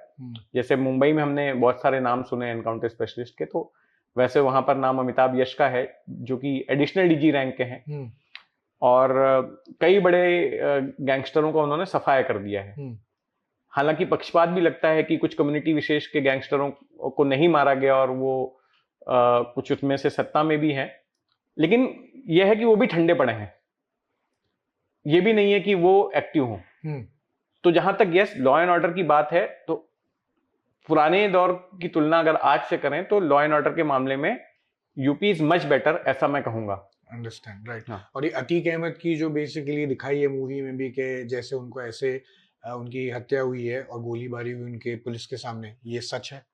हाँ, ऐसा ही हुआ था ना, वो तो टीवी पे लाइव था कि पुलिस कस्टडी में जब उनको कोर्ट ले जा रहे थे तो उसी वक्त में कुछ शूटर आए और उन्होंने उनको और उनके भाई के भेजे में गोली मारी और वो मर गए वहीं। वाह। हमजा के बारे में बात करते हैं। बहुत ही इंटरेस्टिंग कैरेक्टर है, ऑफ कोर्स फिल्म में तो बहुत ही अच्छी तरह दर्शाया गया है, लेकिन क्या रियलिटी में भी मतलब ऐसा कोई कैरेक्टर है? इसके बारे में भी बहुत सारी चर्चा हो रही है, बहुत सारे रूमर्स हैं। रियलिटी में हमजा जैसा कैरेक्टर है या नहीं, इस पर देखिए बात करने से पहले मैं आपको बताना चाहूंगा कि हमजा को एक एसेट के तौर पर दिखाया गया कि हमजा भारतीय एजेंसी का रॉ का एक एसेट था जिसने पाकिस्तान में जाकर ये सारे कारनामे किए और इन लोगों को खत्म किया। तो यहां पर आपको समझना चाहिए कि जो खुफिया एजेंसियां हैं वो कैसे काम करती हैं। खुफिया एजेंसियां चाहे वो भारत की हो या किसी दूसरे देश की हो, वो इसी तरह से अपने टारगेट देशों में अपने एसेट्स को डेवलप करती हैं। वो एसेट सालों साल तक वहां पर काम करते हैं, वहां के लोगों से घुल मिल के अपनी आइडेंटिटी बदल कर काम करते हैं और जब उनको निर्देश मिलता है कि कुछ वहां पर एक्शन लेना है तब वो कार्रवाई करते हैं। तो हमजा क्या, ऐसे बहुत सारे जो एसेट्स हैं भारत के या दूसरे देशों के अपने टारगेट कंट्रीज में वो एक्टिव रहते ही हैं। इंटरेस्टिंग। तो और हमजा उनमें से मतलब उनमें से किसी एक को पकड़कर लें या कई लोगों को मिलाकर एक कैरेक्टर डेवलप किया गया हमजा का, जिसके जरिए ये पूरी कहानी सुनाई गई। इंटरेस्टिंग। ये जो मतलब सो बेसिकली जैसे कहते हैं कि काफी सारे कैरेक्टरों की स्टोरीज जो उन्होंने शायद मिशंस किए होंगे या कुछ बेसिकली कारनामे किए होंगे, वो सबको जोड़कर एक कैरेक्टर बना दिया कैरेक्टर बनाया। हाँ, इंटरेस्टिंग। मेजर इकबाल के बारे में बात करते हैं, कहते हैं कि मेजर इकबाल एक्चुअली एक आईएसआई ऑफिसर है, उनके ऊपर ही निर्धारित है। जी हाँ, बिल्कुल ये बात सही है। और मेजर इकबाल का जिक्र कई बार आया है। जब 26/11 की जांच हुई तो उसमें मेजर इकबाल का नाम सामने आया है। जो कन्वर्सेशंस हो रहे थे जब हमला चल रहा था, तो आतंकियों के बीच, जो मुंबई में आतंकी आए थे, उनके और उनके हैंडलर्स के बीच जो कन्वर्सेशन इंटरसेप्ट किया था हमारी एजेंसियों ने, उसमें भी मेजर इकबाल का ऑडियो था बातचीत करते हुए का। उसमें भी मेजर इकबाल था। वो वहां पर कंट्रोल रूम में भी मौजूद था 26/11 के हमले में, वहां पर था। और जब आप इसका स्टेटमेंट पढ़ेंगे डेविड कॉलमैन हेडली का, वो भी एक एक्यूज्ड है 26/11 के हमले में, हालांकि अब वो अमेरिका की जेल में है, तो उसने भी इसका जिक्र किया है।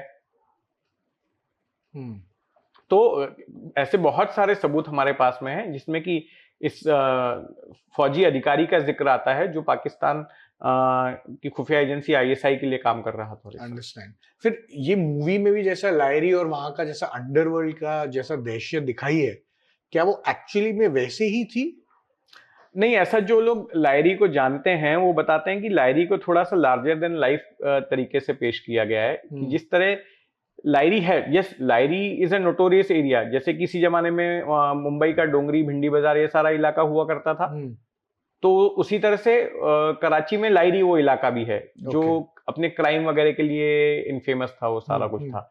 लेकिन जो इस तरह के डायलॉग हैं कि जो लायरी पर राज करता है वो कराची पर राज करता है, जो कराची पे राज करता है वो पाकिस्तान पर राज करता है, दिस इज ऑल फेक। ये सिर्फ डायलॉग सुनने उनने में अच्छा लगता है, बट ऐसा हकीकत में नहीं है। कि कल को क्या हम ये ऐसा बोल सकते हैं, जो डोंगरी पे राज करता है वो मुंबई पर राज करता है, और जो मुंबई पे राज करता है वो हिंदुस्तान पे राज करता है। ये सिर्फ ठीक है, ये this is a work of fiction. उसको इसी तरह से देखना चाहिए कि लायरी को इन्होंने इस तरह से बड़ा बना दिया for the sake of plot, story के लिए इन्होंने ये कर दिया। बट लायरी ठीक है, एक नोटोरियस इलाका है जहां पर क्राइम होता था, जहां पर गैंग वॉर होते थे था। बट ये सब कहना कि लायरी पर जो राज करता है वो पाकिस्तान पर इनडायरेक्टली राज करता है, दैट इज ऑल एग्जैगरेशन। तभी के टाइम पे बेसिकली ये जो थे जैसे उजैर बलोच, रहमान डकैत और वहां के काफी सारे जो बड़े बड़े ये अरशद पप्पू, ये सब चीजें जो उन्होंने बताई है, इन दैट रिस्पेक्ट क्या काफी they were also very notorious gangsters? Yes yes, बिल्कुल थे ना। लायरी इलाके में ये सारे गैंगस्टर्स बहुत ही एक्टिव थे। जैसे आप डोंगरी, नागपाड़ा, भिंडी बाजार की बात करो तो एक जमाने में पठान गैंग एक्टिव था, एक जमाने में डी कंपनी एक्टिव थी, उनसे थोड़ा सा पहले जो है हाजी मस्तान का गैंग एक्टिव था, यूसुफ पटेल का गैंग एक्टिव था। तो इस पूरे इलाके में जैसे उनका डोमिनेशन था, उसी तरह से कराची में इनका डोमिनेशन हुआ करता था। और आप देखेंगे कि मुंबई और कराची में बहुत सारी सिमिलैरिटी, जो पुराने लोग हैं, बूढ़े बुजुर्ग लोग हैं, जो पार्टीशन के पहले के घर, वो बचपन में बताया करते थे, अब तो कई लोग गुजर गए उसमें से, जिन्होंने देखा है जब अनरिस्ट्रिक्टेड ट्रैवल हुआ करता था कराची और मुंबई के बीच में, तो बोलते थे कराची वाज लाइक मुंबई। कराची भी मुंबई के जैसा ही कॉस्मोपॉलिटन शहर है, वहां पर भी अलग अलग कम्युनिटीज के लोग रहते हैं, वहां पर की भी इमारतें मुंबई जैसी दिखती हैं, वो भी समंदर किनारे है, मुंबई भी समंदर किनारे है, वहां की आबो हवा भी मुंबई के जैसी है। तो बहुत सारी सिमिलैरिटीज हैं कराची और मुंबई में। इंटरेस्टिंग। ये डेवलपमेंट ऑफ, जैसे आपने एसेट्स बेसिकली बताया कि जैसे हमजा का कैरेक्टर भी है और दूसरे भी ऐसे काफी सारे डेवलप करती है हमारी खुफिया एजेंसीज, तो इन सब चीजों में बेसिकली एक ऑफिसर जैसे अजीत डोभाल हैं जो अभी एनएसए बने, उनका क्या रोल, क्या हाथ है और कैसे उनकी वो जर्नी आई है थोड़ा? देखिए, अजीत डोभाल मेरी नजर में is one of the most brilliant intelligence officer of our country. और एक काओ नाम के अधिकारी थे जिन्होंने की रॉ का गठन किया था। उसके बाद मुझे लगता है कि शायद कोई इतना बड़ा अधिकारी अगर इंटेलिजेंस फ्रेटर्निटी में आया है तो वो अजीत डोभाल ही हैं। अजीत डोभाल वो शख्स हैं जिन्होंने की बाकायदा कई साल पाकिस्तान में गुजारे हैं। उनकी कई कई ऐसी कहानियां हैं कि पाकिस्तान में रहकर वो एक मुस्लिम बनकर उन्होंने अपनी आइडेंटिटी बदलकर वहां वे रहे भी। और वो बताते भी हैं कि एक बार तो पकड़े जाते जाते भी बचे थे जहां पर उनका कवर ब्लो अप होने वाला था। उन्होंने ग्राउंड पे काम किया है और अजीत डोभाल अपनी बहुत ही डिटेल्ड प्लानिंग के लिए जाने जाते हैं। और उन्होंने जो इंडिया के लिए अलग अलग तरह के थ्रेट्स हैं, जैसे टेररिज्म का थ्रेट है, फिर इंसर्जेंसी का थ्रेट नॉर्थ ईस्ट में, उस पर भी उन्होंने काम किया है। फिर इसके बाद में जो हमारे दुश्मन देशों के जो मिलिट्री थ्रेट्स हैं, उस पर भी उन्होंने काम किया है। सो उन्होंने बतौर इंटेलिजेंस एजेंसी में रहते हुए और उसके बाद जब उन्हें एनएसए का पद मिला तो उस प्रभार को संभालने के बाद में उन्होंने मल्टी डायमेंशनल काम किया है हमारे देश की सुरक्षा को लेकर। और अजीत डोभाल, अगर हम इस फिल्म के पर्सपेक्टिव से बात करें धुरंधर के, तो अजीत डोभाल ना केवल उनकी जो कास्टिंग हुई है, जो माधवन ने जो रोल अदा किया है, और जो उन्होंने जो बॉडी लैंग्वेज पकड़ी या जो उनके बॉडी के जेस्चर्स पकड़े अजीत डोभाल के, वो काबिले तारीफ है। एग्जैक्टली अगर आप अजीत डोभाल के वीडियोस देखेंगे, पुराने भी और अभी के भी, तो माधवन बिल्कुल हूबहू उन्हीं के जैसे बिहेव करते हैं। तो वो चीज क्या लेवल के थ्रेट्स, जैसे वैसे अभी तो ऑब्वियसली वो एनएसए के अभी तो एनएसए हैं वो, क्या लेवल के थ्रेट्स ऐसा एक ऑफिसर जो होता है उसको हो सकते हैं जनरल? नहीं, उसको तो वो देखिए, इस तरह के ऑफिसर तो दुश्मन देश के सबसे बड़े टारगेट होते हैं, क्योंकि such kind of officers are brain behind our security operators. आज किस तरह की सुरक्षा करनी है, जैसे कि जब एब्रोगेशन ऑफ आर्टिकल 370 हुआ जम्मू कश्मीर में, तो उस दौरान किस तरह से डिस्टर्बेंस को मिटिगेट करना है, क्या क्या एहतियात बरतने चाहिए थे, किस तरह के सुरक्षा इंतजाम होने चाहिए था, ये सब उन्होंने ही तय किया था। और जब भी कोई आतंकी हमला होता है तो उसकी जांच किस तरह से होनी चाहिए, क्या होना चाहिए, वहां पर भी उनका गाइडेंस रहता है। बहुत सारे हमले मिटिगेट किए गए। अभी जब ऑपरेशन सिंदूर चल रहा था तो उस दौरान भी उनकी भूमिका काफी अहम थी। तो अजीत डोभाल वो शख्स भी हैं जिन्होंने की हमारी खुफिया एजेंसियों को मजबूत करने में अहम भूमिका निभाई। रॉ को, इंटेलिजेंस ब्यूरो जो इंटरनल सिक्योरिटी एजेंसी है, रॉ जो हमारी external security, not security agency, sorry, intelligence bureau is internal खुफिया एजेंसी और रॉ इज एक्सटर्नल खुफिया एजेंसी। तो उसको मजबूत करने में उन्होंने अहम भूमिका अदा की। ये मूवीज में जैसे बहुत बार बताते हैं, जैसे फॉर एग्जांपल उरी भी अगर हम देखें तो उरी के टाइम पे भी जब जो कॉन्वर्सेशन थे तभी के एनएसए, तो वो फोन पे बात करके इमीडिएटली ऐसे फोन तोड़ देते थे और फेंक देते थे, कीप चेंजिंग एंड स्टफ। ऐसी सब चीजें एक्चुअली में होती है? नहीं नहीं नहीं, ऐसा नहीं है। वो सिर्फ वो फिल्म मेकर्स ने क्रिएटिव लिबर्टी ली कि इस तरह से उन्होंने फोन तोड़ दिया और ये सब कर दिया। ऐसा हकीकत में नहीं हुआ था और ऐसा इनके साथ नहीं हुआ, क्योंकि इस पर भी बहुत चर्चा हुई। लेकिन असलियत में ऐसा उन्होंने कुछ नहीं किया कि फोन तोड़ दिया हो या ऐसा कुछ किया हो। लेकिन ये बात है कि उरी के वक्त में भी उनकी भूमिका काफी अहम थी। जो सर्जिकल स्ट्राइक वगैरह किया गया था उसके प्लानिंग वगैरह में, तो उन्होंने काफी अहम भूमिका अदा की थी। लेकिन ये जो मूवीज हैं, चाहे वो उरी हो, चाहे धुरंधर 1 हो या धुरंधर 2 हो, इसमें जो पोर्ट्रेयल हुआ है वो कल्पना के मिश्रण के साथ हुआ है। अगर खाली मैं अजीत डोभाल की बात करूं तो अजीत डोभाल का जो मैनरिज्म है, जो उनका लुक है, जो कास्टिंग हुई है, वो बहुत सच्चाई के करीब है, लेकिन बहुत कुछ उसमें कल्पना की मिलावट भी है। जैसे वो IC 818 का भी जो कांधार का भी जो सीन है, उसमें वो जाके अंदर बोलते हैं भारत माता की जय, क्या वो भारत माता की और कोई जय नहीं बोलता है? राइट। वो सीन सच है। वो उन्होंने खुद भी नैरेट किया था कि लोग इतने डरे हुए थे उन आतंकियों से कि किसी ने भारत माता की जय के नारे नहीं लगाए। उन्होंने एक्सपेक्ट किया था कि अब भारत सरकार उनको इतने दिनों की जो उनकी परेशानी थी, इतने दिनों तक करीब हफ्ते भर तक बंधक बना के रखा था, अब जब भारत की सरकार छुड़ाने के लिए आई है तो भारत माता की जय जयकार होगी। लेकिन उस वक्त भी प्लेन में आतंकी मौजूद थे और वो उसकी वजह से मुसाफिर इतने डरे हुए थे कि उन्होंने जयकारे नहीं लगाए। वाह, so interesting, great. Thank you so much Jitendra ji, as usual बहुत ही एक इंटरेस्टिंग कॉन्वर्सेशन के लिए काफ़ी सारी चीज़ें ऑफ कोर्स ये कॉन्वर्सेशन में पता चली, एंड आई होप के दर्शकों को पसंद आए। ऑफ कोर्स उनकी जो नई बुक है ट्रबल शूटर, वो भी प्लीज़ पढ़िएगा आप, बिकॉज मैंने एक्चुअली उसे पिक किया पढ़ने के लिए, और फिर बाद में मुझे इतनी इंटरेस्टिंग लगी, स्पेशली द सेकंड हाफ, के मैं मतलब रुक ही नहीं पाया, and I finished off the whole book like within a day और टू। सो पहले बहुत बहुत बधाई, एंड आई होप वो बुक काफ़ी इंटरेस्टिंग रहे। This is of course the book trouble shooter. आप भी चाहे तो कुछ जी कह सकते हैं बुक के बारे में। बिल्कुल, ये किताब ट्रबल शूटर है। प्राइमरली ये किताब मैंने लिखी है महाराष्ट्र के गढ़चिरौली में C60 नाम की जो कमांडो फोर्स जी। बनाई गई है उसके ऊपर, और उसको बनाने वाले जो आईपीएस अधिकारी हैं केपी रघुवंशी, उसके ऊपर है।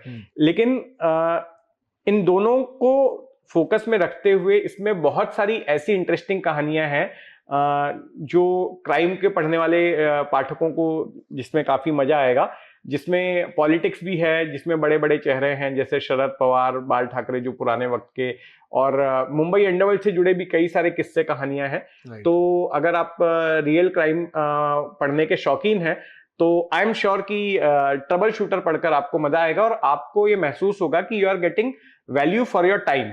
तो वक्त निकाल कर जरूर पढ़िएगा। Great, thank you so much, thanks a lot. Please पढ़िए, because I can vouch for it, because मैंने पढ़ी है एंड इट्स वेरी इंटरेस्टिंग।